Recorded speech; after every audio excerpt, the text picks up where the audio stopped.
I'll be back.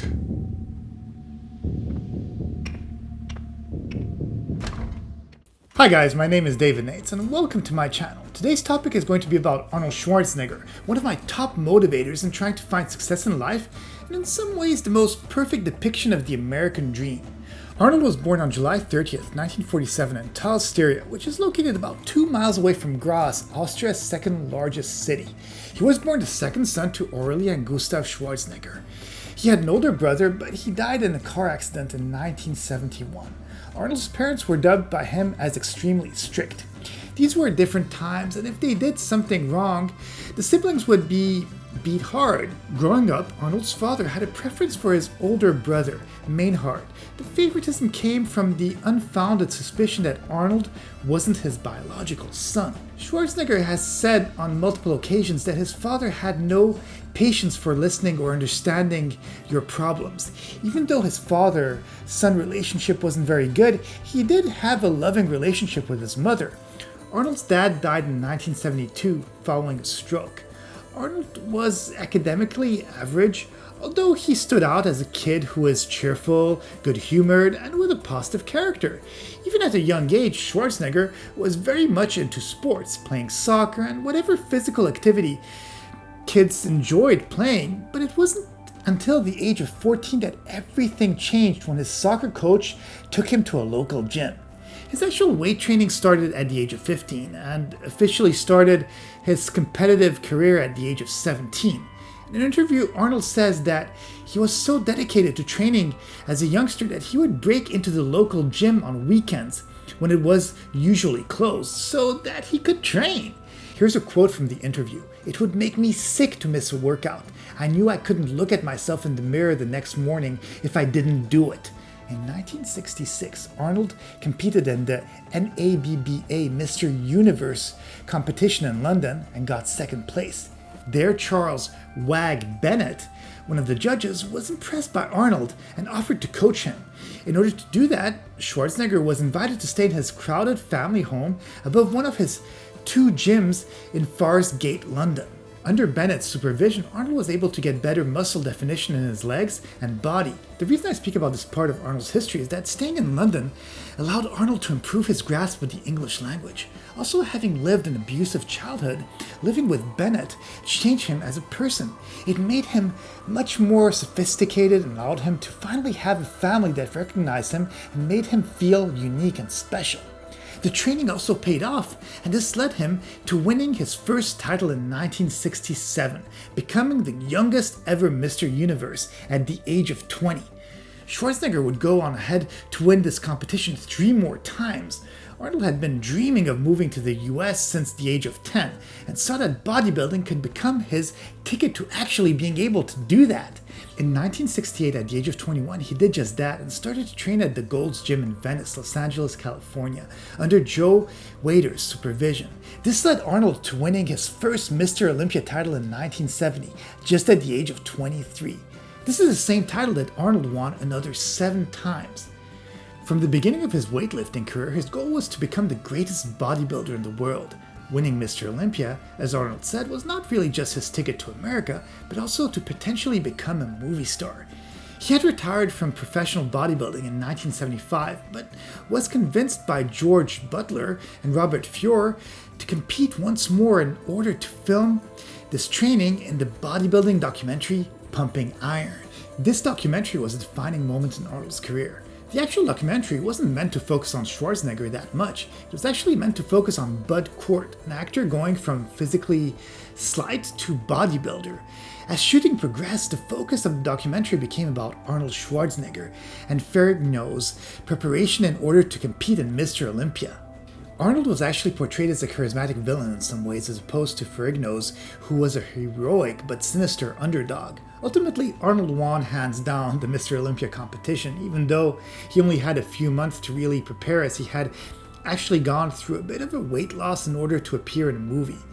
His 1975 win was not the last one, as he came back out of retirement one last time in 1980 during his training for the movie Conan. He had gotten so big and was in such good shape because of all the horseback riding and sword wielding required for the role that he thought that this would be an opportunity to compete once more. His final competition was also part of another documentary called The Comeback. He did win the 1980s edition of Mr. Olympia, but was criticized because of his lack of muscle mass, his thighs, and subpar conditioning. This was, after all, the biggest weightlifting competition, and the competition was big at the time. Who knows if it was favoritism, but the thing is that Arnold did win. These documentaries and weightlifting career brought him to another bigger goal, and that is Schwarzenegger's incredible acting career. As mentioned, from a young age, Arnold wanted to figure out a way to transition from bodybuilder to actor. He was able to do just that after booking the title role of Hercules in the 1970 movie entitled Hercules in New York. He was credited under his stage name Arnold Strong. Apparently his accent in the movie was deemed so thick that his lines were dubbed for the final release. This is not his best film or performance, but it was a leading point that allowed him to explore acting. 3 years later, he booked a small appearance in a movie called The Long Goodbye and played the role of a deaf mute. This goes again with agents of the time not believing that someone with such a thick accent could portray a proper speaking part. It would be another 3 years until Arnold would book another role, and this time it was for an actual speaking part in the 1976 movie Stay Hungry, for which he received a Golden Globe Award for New Star of the Year. This obviously led to the documentary Pumping Iron and many other small guest appearances in movies and series throughout the years where he mostly just portrayed the muscle man. In those days, people weren't used to seeing people with Arnold's physique, and his body was simply deemed weird. This resulted in Arnold really struggling to get a proper part for 12 years until he finally got his big break in the iconic movie Conan The Barbarian in 1982. In some ways, looking back at these early years, we can see how important it was for him to actually win all these weightlifting competitions, and the fact that he had a charismatic personality really made him shine above the other people who had similar physiques as him. Schwarzenegger simply created the perfect recipe to success by combining muscles with a memorable Austrian accent and a good smile with a lot of charm. The 1982 Conan the Barbarian, which was a sort of true sword and sorcery epic, really showed that Arnold could be a leading man that made box office hits. This movie led to a sequel called Conan The Destroyer in 1984. The sequel was not as successful, but again provided a leading vessel that actually led Arnold to his most iconic role of the T-800 in James Cameron's science fiction thriller, The Terminator. After all, if you really think about it, who else would have been able to portray a bigger-than-life robot sent from the future in order to terminate the woman that would give birth to John Connor, the savior of humanity? Even the fact that Arnold had an Austrian accent showed that difference and awkwardness compared to everyone else. Through life, many people want acceptance from others by trying to blend in to be like everyone else, but Arnold really showed that being different is sometimes what makes us stick out and ultimately memorable. These early 80s movies gave people a thirst for action flicks. It was a time where Arnold and actually Stallone were able to rise to extremely high levels of fame. Even though Schwarzenegger's films were serious, there was always a sort of sense of humor that transpired through his performances. The 80s had a bunch of box office hits for the action star, including such iconic movies like Red Sonja, Commando, Raw Deal, The Running Man, Predator, and Red Heat. I'd love to speak more about these movies individually as they are mostly amazing, but that'll be for another video, as this is really more a retrospective on Arnold and his rise to fame through the different ventures. That being said, all these action flicks finally led to the 1988 comedy Twins, where Arnold and Danny DeVito, two completely opposite characters, both from a physical aspect to even a speaking aspect, find themselves being twins separated at birth, kinda making the audience wonder if one of the twins actually sucked out all the best physical attributes of the other. This again showed that Arnold was capable of doing serious action, but also willing to take himself less seriously in movies such as Twins, or even the action comedy Kindergarten Cop. Such action comedy trends prevail in big actors such as The Rock, who is sort of the successor to Arnold. We can't forget that as humans, we want to see relatability, even in people who are extremely different than us. If the biggest baddest person in the world can show humor and humanity, then the audience is able to put themselves in the hero's shoes, and the movie will do much better for it. The absolute pinnacle of Arnold Schwarzenegger's career was with the 1991 movie Terminator 2 Judgment Day, which was a sequel to the 1984 movie where Arnold reprises his role of the T-800, but with a twist. This time, he's not the machine from the future trying to kill the protagonist, but the protagonist saving the life of John Connor, the savior of the future. Back in the early 90s, there weren't many CGI graphics in movies, but they were able to create astounding visual effects using top-of-the-line computer graphics of the time in order to create the perfect antagonist, the T-1000. This movie was released in a time where cinema was king. Even though we had VHS, television technology of the time could not compare to the experience of watching a movie in the movie theater. Plus, even though this is an action film, everything from the story to the music and even to all the practical stunts that were integrated in this movie made it probably the best action movie ever made until then. On a fun note, in T2 Judgment Day, Arnold speaks 700 words, which translates to $21,429 per word, since he received a salary of $15 million to act in the movie.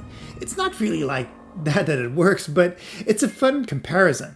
On a strange note, as this is one of my favorite action films, in 1993 Arnold filmed Last Action Hero, which is an action satire filled with cliches and parodies of action films where the lines between reality and the imaginary world get blended. This movie did not do well at the box office due to it being released at the same time as Jurassic Park, which is a pity because it was so ingenious and showed how well action could blend with drama if written correctly. Even though the movie didn't do well, Arnold still manages to climb back on top of the world with the action comedy True Lies, directed by James Cameron.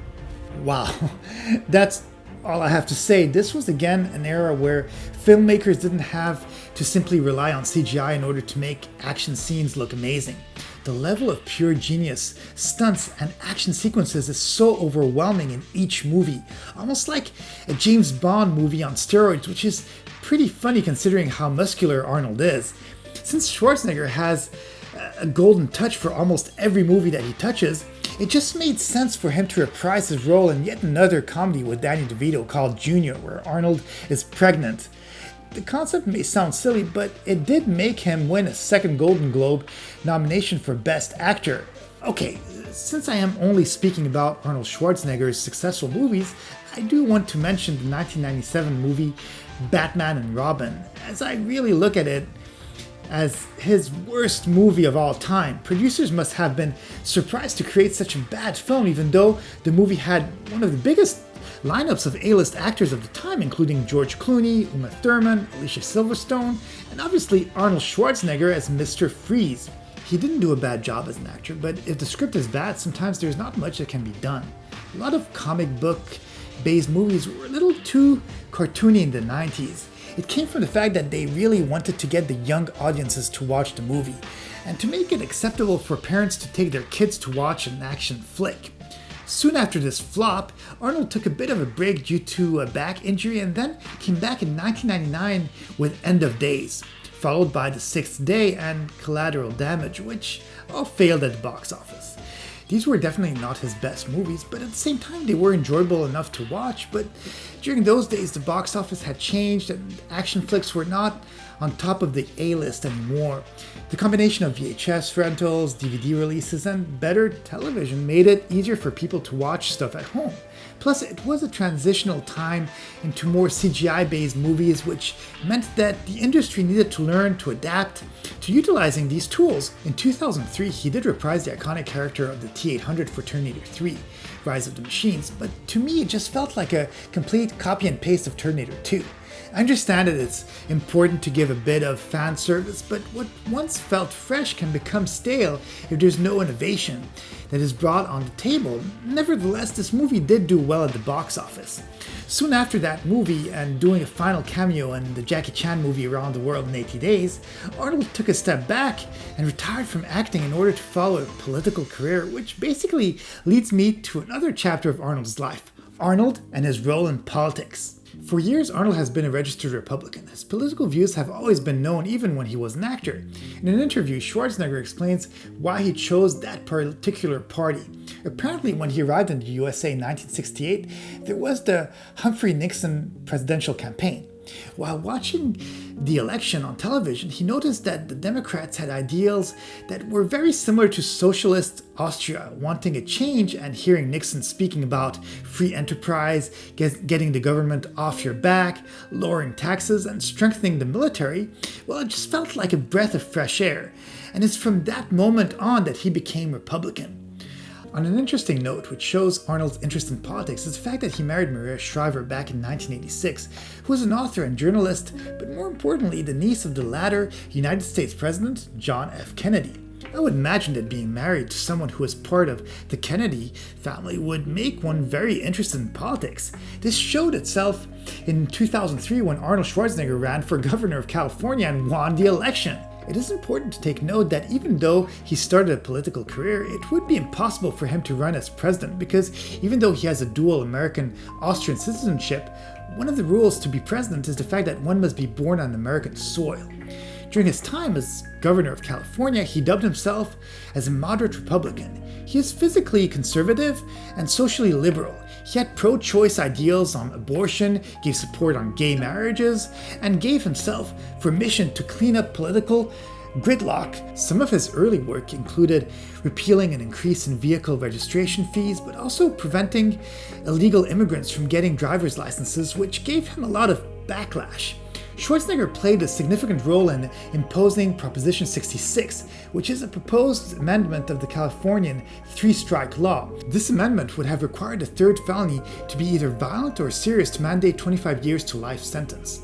As he started his political career as governor, his approval ratings were as high as 65% in May of 2004, but were a record low of 23% when he left office in 2011. Arnold Schwarzenegger's return to acting. In 2011, just weeks after leaving office, Schwarzenegger was entertaining multiple scripts, but due to personal matters due to his divorce, all movie projects had been halted. He did do a small cameo in the 2010 Expendables and Expendables 2.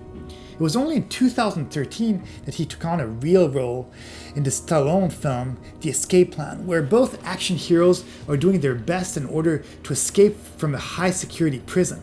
This was a really fun film and very reminiscent of the 80s and 90s heyday movies of both of these action stars. I'll be honest, a lot of his more recent cinema work isn't too exciting. He did appear in a movie called Sabotage and even Expendables 3, but his character is pretty minor. His most exciting role in recent years was on the 2019 Terminator Dark Fate, which tried to be a true sequel to T2 Judgment Day.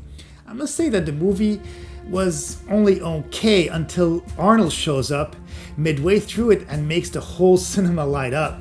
Many more sequels to his previous big movies are in the production stages, but until they are filmed, I won't believe that they are actually happening. Even though the 80s and 90s has long gone, I have a very soft spot for Arnold Schwarzenegger. What I realize is the reason why action stars from that era were so important to us was because they inspired us. All boys growing up wanted big muscles, just like Arnold Schwarzenegger, and living all these cool adventures made him extremely special. This proves that charisma goes a long way, and even though one might seem eccentric, conquering the world may actually be a possibility with enough confidence.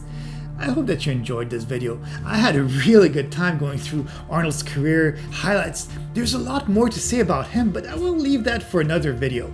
Please be sure to subscribe and smash that like button.